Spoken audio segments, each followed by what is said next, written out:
Chapter 2. Break the Chain. With only one eye brave enough to investigate the ominous room, I noticed the mysterious shrine of a dark woman inside. I'd only been here one other time. Then after that, I couldn't remember why I'd been chained here alive. Behind the shrine room was the vast temple grounds, where the ruin stretched along the winding river. And as for the restrictive chain, it was long enough for access just about anywhere in here. But that door was closed for a reason, and that's why the shrine was kept covered. This shrine room must have been the queen's private residence, and Shruti didn't ask for permission when she opened the door and went in. Again, I peeked at the shrine of the dark black goddess, which remained hidden underneath the curtain. Before I entered within, I bowed in reverence, because the shrine of the dark woman was the most unknowable. Now the wind uncovered the rest of the shrine as the sheet fell away, when I saw that in one of her hands she held a decapitated head, while another hand held a magnificent curved sword. Oh, her eyes! In that moment it appeared that her eyes could see. Her gaze held the same spark that Shruti had found in the lake, and I became aware that she had seen me. Behind the shrine was a bright yellow wall, which seemed to illuminate and offset her dark features as she wore a necklace of human heads. For in war, I have heard, there are no winners, only killers, and yet there seems to be one ultimate victor, her. Then I noticed a luminous flame, which mesmerized the silence. How had that fire spread from one candle to the other? And this was all so auspicious. Unwilling to let these thoughts distract my body, I crept closer while the chains dragged behind as they settled under my seat. The link scraped against the tiled floor as I moved even slower before I settled right in front of her feet. Some say that signs lead us. Others say you only reach this place when you're dead. But on the contrary, I've begun to wonder if we're all willing to die in search of a spiritual spark instead. I wanted to move even closer, but I felt the chains begin to constrict as the old links had taken my body about as far as I could reach. Now I watched the candle's flame jump 6 times and ignite 7 candles where that light spread. 7 dark shadows pulsated free with the new light as the fire ate away at spider webs. For these candles were not dead, but had they been asleep? Just then, I noticed how the dark goddess's tongue hung out from her mouth as blood covered her lips and teeth. With a second gentle bow before her, both the fire and I found a still seat. What felt like a minute could have been multiple hours, and as time melted away, we would shift the gaze between her eyes, her heart, and then her feet. With our face only up to her knees, colors began to blend, but the firelight wouldn't fade.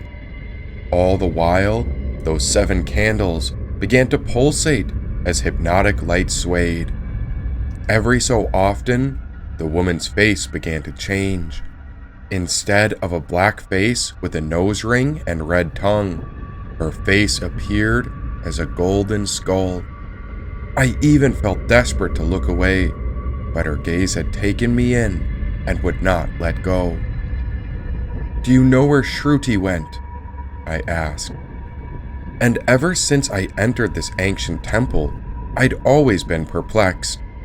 What else did she want? What was she trying to do? My mind felt that I couldn't stare at her any longer, and so my eyes broke away from her face as I noticed her feet stood upon a man's body who was the hue of an ashy blue. Oh, that's the madman! Had he died? And what was he doing underneath her feet? Then I noticed all 7 flames flicker for our attention when they pointed to the mystical Shruti box instrument. You want me to play this? Again, my fingers pumped the instrument full of air as the Shruti box sung. My fingers allowed it to breathe in, then breathe out, just like a human lung. Why do you remain chained? Asked Shruti's voice. I could not see her, but it seemed Shruti was connected to that instrument's box. I've been trying to break these chains for ages. Because you've got knots. You've got a knot in your mind, a knot in your heart, and a knot in your core. I can help you break the chains that hold you back, she whispered. Was this all a dream? Maybe I was still asleep in the great king's room. I've had nightmares before, but never so vivid that my living reality got this consumed. Please, I'll do anything, just let me go. I'm a good man with a good heart, and they trapped me here so long ago. If it is you who wish to be free, then I can show you the way. Vow devotion to God until the end of your days, she said. It had gone on too long, and now my gaze looked upward to plead with her eyes. That's when I knew this wasn't a dream, because I saw how her eyes held a real living spirit of a queen inside. To some, this woman appeared as a statue, but this was really her at last. But my mind couldn't take it when I spun our soul away as my body tumbled back. Do you really feel afraid? But then why does your innermost soul feel at peace? Why do you pretend to give in to fear when you've made your own choice to greet me? Are you lost like the others? It seems much of our world has lost its way. And why does the human man call themselves superior if death is not something the living person can escape? Aren't you curious why you've come here? Do you wonder why you were separated from the others? Come a little closer, my child. You are one of one. Take what I say and share it, for you are the one who compiles, she said. Oh, this dream is not what it seems. All the while, my body and soul were tangled in these chains, and a war waged through my brain. The fight spread into my body and heart, while my spirit was confined by the physical chains, which strangled me to the point I wondered if I'd gone insane. Every time I fought against the chain, it grew tighter around my neck, and I'd gotten so twisted as I pushed and pulled until the battle took me to the edge of my strength as it collapsed my breath. As I lay tangled before the shrine, my lung was no different than that Shruti box. I needed someone to fill me up. Help!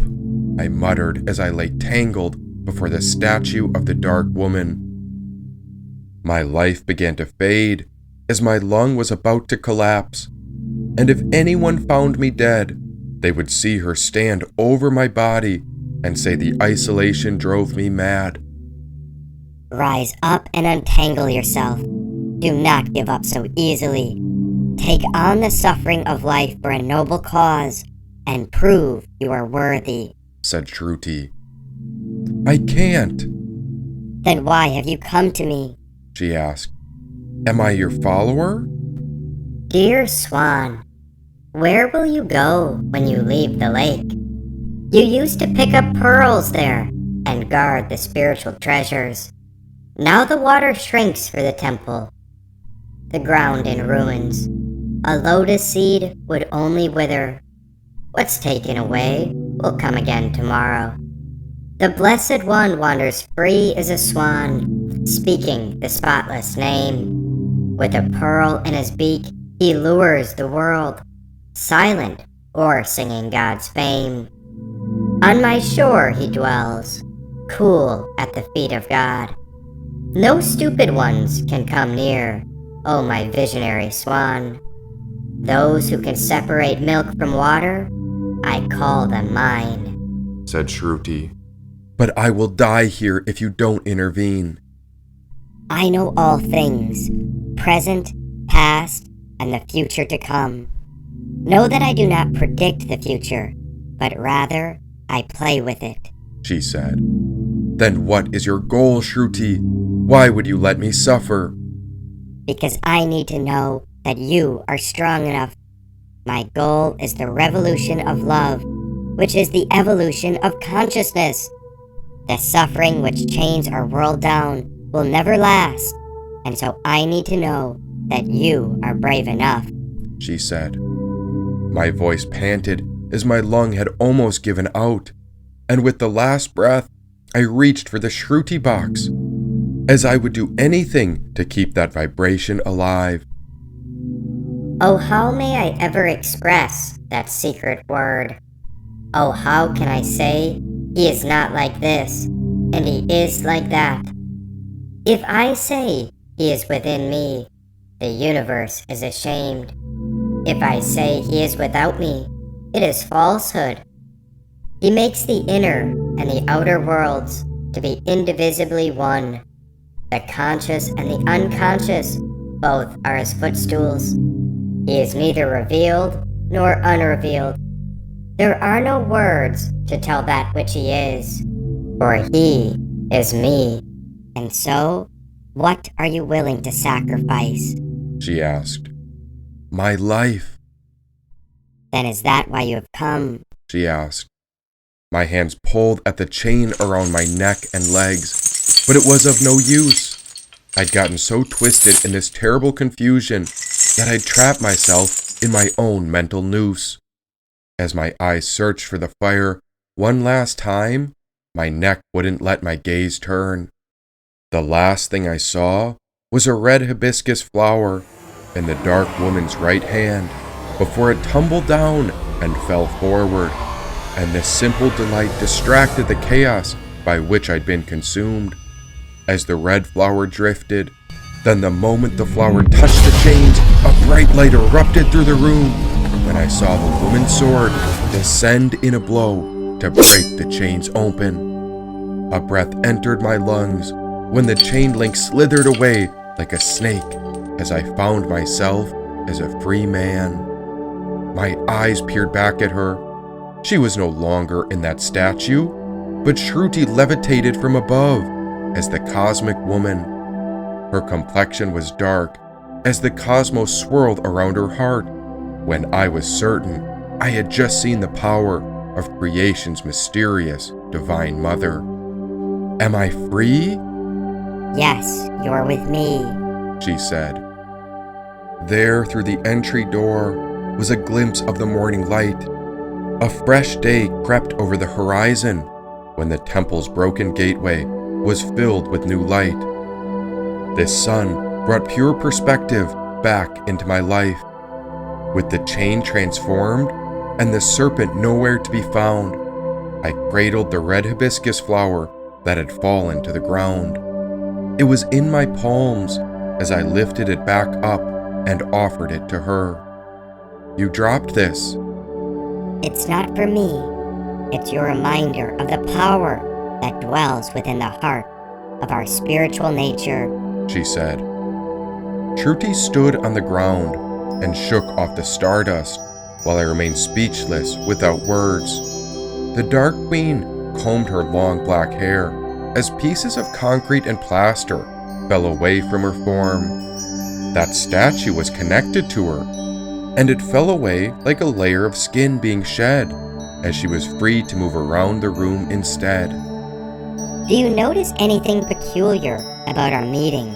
She asked. With black hair draped over her body, the rest of her was naked.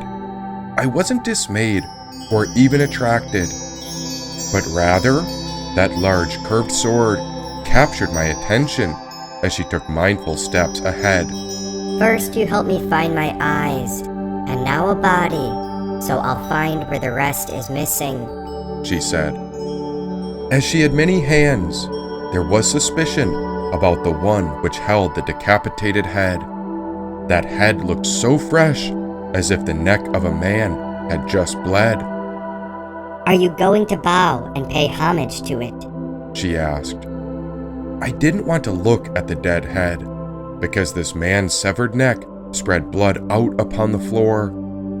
This cut was fresh, as if it had only been severed moments ago, and the sight was so gruesome that it was not something anyone should care for. Not all of us appreciate what looks back at us in the mirror, She said. What do you mean? As Shruti, I represent divine revelations, and so if you are to honor me, you will also bow to this dead head. I teach in an unorthodox style, and I promise you will not be misled, She said. The dark woman stood firm, and it was clear there was no other force that had control over her. Was this good fortune? Or would a man be cursed to find her here? With that dead head in her hand, she dripped the blood over my body when I had to ask, Who is he? Laughter filled the room when her curved sword descended an inch from my throat. I gulped and tried to swallow the fear. Oh, please don't kill me. I won't. I'm here to liberate you. Are you not the one who seeks fruition? She asked. But what are you doing with that blade? I already told you. Learn to bow and honor the demon head, She said. Still, I wouldn't turn to face that dead head, not even with this knife against my throat. I felt so much peace only a moment ago, but our situation had grown absurd. Why would she act with such intensity? Why not just sit and share a meal? How come she broke the chains, only to create an even more horrific ordeal? Please don't do it. I've been chained here for years. I promise that if you release me, You'll what? She asked. I'll do anything you want? A tricky smile spread across her face, and her smirk seemed to know something I didn't. In awe of her terrible beauty, she pressed the knife across my neck when I realized she was unwilling to listen. My body dropped to the floor, as this was the end of it. Get up. I already cut off your demon head, She said. Blood was everywhere as I lay motionless at her feet. You heard me. Rise up, She said. As I snapped right up, I was in shock. What happened to me? You're headless, just the way I like it. Now stand up and walk. No need to panic, no need to freak out. Just take a moment and wonder, have you ever seen your head on top of your shoulders? No, no one ever has, because the real you inside is the awareness that looks out. We all live in the first person, and the headless one is always within you and me. This inner awareness is within everyone's experience, and so we all are the soulful essence that looks out through the body to discover what we will do and what we come to see. Now you may say, well, I've seen my head in the mirror, so surely it's right here. But you are not the body, nor the mind. You are within the awareness that watches from all the way within, and that is divine. The only way to discover who you truly are is to look within. No need for a head when the light of consciousness is underneath all the physical skin. Whether you have a head or are headless, realize that only our spirit is deathless. And on top of that, you don't need a head.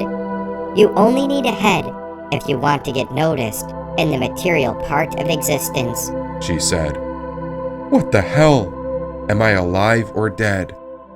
You've been dead before, but you're here and now, so that means you're alive, and you will never die.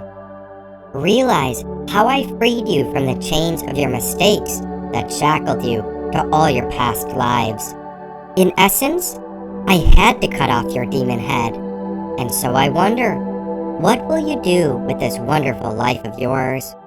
What will you do to honor the ancestors who walked this path before? Will you give more than you take? Will you be in service of that which is true? Go on and show us. Now what will you do? She asked. Did I do something wrong before? Is that why I've been trapped here? It is not fear we should focus on, but rather, we are here to rise above the notion of duality. Let us rediscover what has long been forgotten. Come home into unity. She paused. And what's that? Unity exists within all of life, and I will reveal our divine reality, she said. Without another revelation, she exited the temple and stood in the courtyard that overlooked the sacred river. Was I headless or deathless? And without knowing the answer, I gathered whatever was left of my body to follow her. There we stood a few stories over the steps that led into the sacred river as we gazed out over the boats that crossed to the spiritual side. At first I thought you were a cold-blooded killer, but you set me free? My child, trust that I will bring us to the pure treasure we need, she said.